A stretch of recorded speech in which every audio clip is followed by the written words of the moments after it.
বাংলাদেশের পরিস্থিতি অত্যন্ত ভয়ানক। এদিকে তৌহিদি জনতা নামে একটা আছে, তারা এত পরিমাণ উচ্ছৃঙ্খলতা শুরু করেছে 5 তারিখের পর থেকে। এর আগে বিভিন্ন জায়গায় মাজার, তারপরে বিভিন্ন জায়গায় গান বাজনা যারা করে তাদের মানে যেখানে পারতেছে সেখানে তারা হামলা করতেছে, ভাঙচুর করতেছে। সরকার এইদিকে কোনো দৃষ্টিপাতি নাই, তারা এদেরকে ঠেকানোর দরকার সেইগুলো করতেছে না। স্বরাষ্ট্র মন্ত্রণালয়ে যারা আছে তাদেরও কোনো ভূমিকা নাই।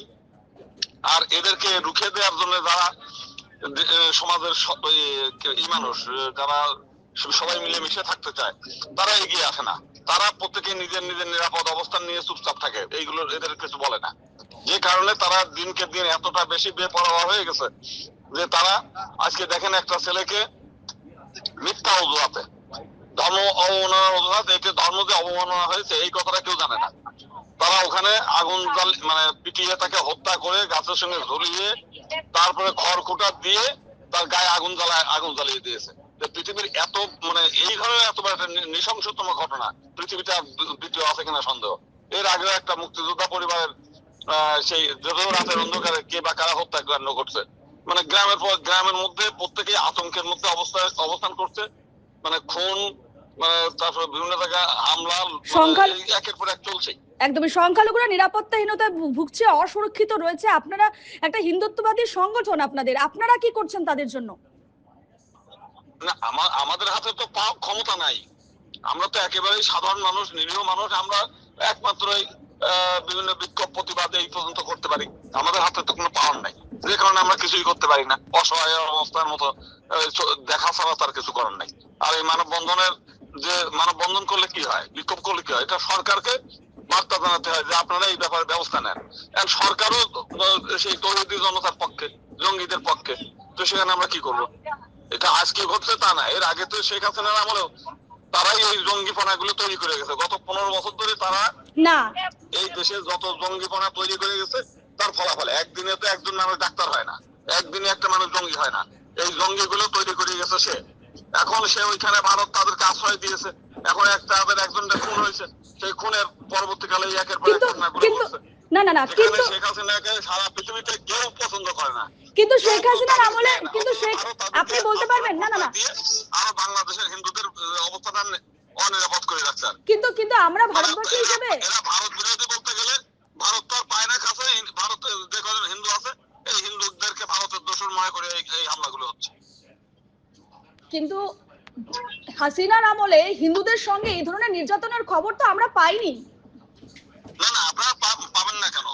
কুমিল্লার সমস্ত মানে সব পূজা মণ্ডপ গুলো মানে ভেঙে চুরে আগুন ধরে এগুলো না, 4 জন মানুষ তখনও তাদেরকে হত্যা করছে সেই সময়।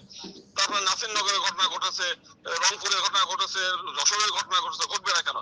এই ঘটনাগুলো তো শেখ হাসিনা আমলতেই শুরু হয়েছে, ধর্ম অবমাননা। তার আগে ছিল না।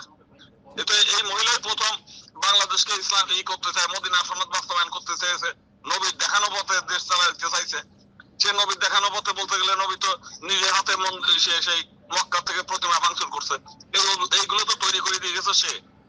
না, আমার আরেকটা প্রশ্ন, সামনে নির্বাচন রয়েছে আপনাদের বাংলাদেশে, সে জায়গায় দাঁড়িয়ে তার আগে যে এই উত্তেজনাপূর্ণ অবস্থা, একেবারে প্রশ্ন চিহ্ন উঠছে। এবং সে জায়গায় দাঁড়িয়ে প্রশ্ন উঠছে যে যেহেতু সামনে নির্বাচন রয়েছে, সেই নির্বাচনকে ধামাচাপা দিতে বা সেই নির্বাচনকে বানচাল করতে মোহাম্মদ ইউনূসের একটা চক্রান্ত, ষড়যন্ত্র। না না, মোহাম্মদ ইউনূসের চক্রান্ত হবে কেন? এই চক্রান্ত তো আপনারা আমরা কেউ এড়াতে পারি না। মানে আস্তে আস্তে ওদের মানে অস্তিত্ব সংকটে রয়েছে। সে জায়গায় দাঁড়িয়ে আগামী দিনে ভবিষ্যৎ কি বলতে পারেন সংখ্যালঘুদের বাংলাদেশে? না না, এটা বলবো কেন? আপনারা 47 সালে ভারত ভাগ করেছেন কেন? তখন যদি এটা না মেনে নিতেন তাহলে তো আমরা সংখ্যালঘু হতাম না। আপনারা আমাদেরকে বিপদের মধ্যে ফেলে দিয়েছেন। আপনারা নিজেদের সুবিধাটা নেওয়ার জন্য তখন থেকে আপনারা সেটা করেছেন। নেহেরুল একক চুক্তি অনুযায়ী জন বিনিময় করার কথা ছিল, আপনারা সেটাও করেন নাই। আমাদেরকে এই বিপদের মধ্যে ফেলছেন তো আপনারা।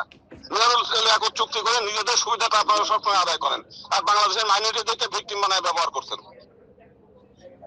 বাংলাদেশের মাইনরিটি এখন যে পর্যায়ে আছে, যখন দেশ ভাগ হয়েছিল সেই শতাংশ, 71 সালে 1 কোটি লোক যখন ভারতে গেছে তখন কালিদাস বৌদ্ধ চিত্রসূতারা বলছিল যে বাংলাদেশের হিন্দুরা ফেরত না দিয়ে, তাদের এই ঝুঁকির মধ্যে ফেরত না দিয়ে আপনারা একটা সাংবিধানিক অধিকার করে দেন অথবা একটা মানে স্বায়ত্ত শাসিত এলাকা করে দেন।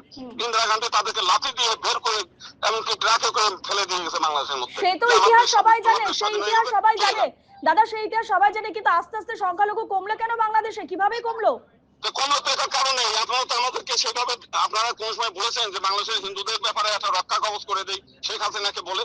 আমরা সেপারেট ইলেকট্রেট চেয়েছি, আমরা ভারতের সব নেতাদেরকে বলেছি যে আমাদেরকে সেই কাজটা করেন। ওনারা আমাদেরকে বাঙালি বানায় রাখতে চায়, কোনো সম্ভাবনা নাই। কারণ আমরা আমাদেরকে ভিকটিম তৈরি করে প্রত্যেকে ব্যবহার করতে চায়, ফুটবলের মতো ব্যবহার করতে চায়।